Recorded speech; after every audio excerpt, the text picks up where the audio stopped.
₹2,57,280 ના સોનાના દાગીના તથા રોકડ સહિત કુલ ₹7,12,780 ના મુદ્દામાલ સાથે એક ઈસમને ઘરફોડ ચોરીના 2 ગુના શોધી કાઢી ભાવનગર લોકલ ક્રાઇમ બ્રાન્ચે ઝડપી પાડી આગળની વધુ કાર્યવાહી હાથ ધરી છે. પોલીસ મહાનિરીક્ષક શ્રી ગૌતમ પરમાર, ભાવનગર રેન્જ તથા પોલીસ અધિક્ષક ડોક્ટર હર્ષદ પટેલ ભાવનગર શહેર ગ્રામ્ય વિસ્તારમાં થતી ઘરફોડ તથા વાહન ચોરીના ગુના બનતા પામતા હોવાથી ભાવનગર લોકલ ક્રાઇમ બ્રાન્ચના પોલીસ ઇન્સ્પેક્ટર શ્રી કે.એસ. પટેલ તથા એલસીબીના અધિકારી કર્મચારીઓને ભાવનગર શહેર ગ્રામ્ય વિસ્તારમાં થતી ઘરફોડ ચોરી, વાહન ચોરીના વણશોધાયેલ ગુના શોધી કાઢવા સખત સૂચના આપી, જેથી તારીખ 21/4/2024 ના રોજ ભાવનગર લોકલ ક્રાઇમ બ્રાન્ચના માણસો વણશોધાયેલ ગુનાના શકદારોની તપાસમાં ભાવનગર સિટી વિસ્તારમાં ખાનગી વાહનોમાં પેટ્રોલિંગમાં હતા.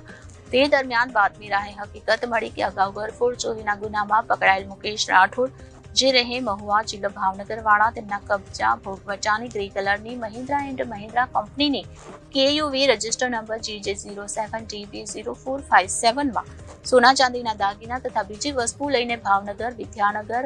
Vadia arts and commerce college પાછળ આવેલ રોકડિયા હનુમાનજીના મંદિર પાસે કાર રાખી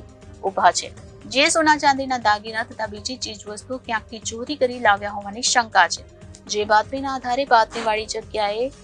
આ માણસ સોનાના દાગીના તથા રોકડ સહિતના મુદ્દામાલ સાથે હાજર મળી આવ્યો હતો. જે મુદ્દામાલ અંગેની પૂછપરછ કરતા કોઈ સંતોષકારક જવાબ ન આપ્યો, જેથી આ સોનાના દાગીના તથા રોકડ રકમ તેણે ચોરી અગળતો છળકપટથી મેળવી લાવ્યો હોવાની તપાસ અર્થે કબજે કરવામાં આવી. પૂછપરછ કરતા આજથી આશરે 10 દિવસ પહેલા તેની ગ્રે કલરની મહિન્દ્રા એન્ડ મહિન્દ્રા કંપનીની KUV register number GJ07TB0457 car લઈને ભાવનગરમાં બપોરના 2 વાગ્યાની આસપાસ ટોપ 3 પાસે આવેલ એક બંધ મકાનના દરવાજાનું તાળું તોડી મકાનમાં ઉપરના માળે આવેલ રૂમમાં રાખેલ કબાટનું લોક તોડી રોકડ રૂપિયા તથા સોનાના દાગીનાની અને આજથી આશરે 6 દિવસ પહેલા આ કાર લઈને ભાવનગર આવીને સાંજના 7:30 વાગ્યાની આસપાસ કાળિયાબીડ ભગવતી સર્કલ પાસે આવેલ 2 મકાનમાં તાળા તોડી સોનાના દાગીના તથા રોકડ રકમની ચોરી કરીને મહુવા જતો રહ્યો હોવાની કબૂલાત કરી હતી. જે અંગે આગળની વધુ તપાસ થવા માટે તેને નીલમબાગ પોલીસ સ્ટેશનમાં સોંપી આપવામાં આવ્યો છે. Reporter Firoz Malik, Janadesh news, Bhavnagar.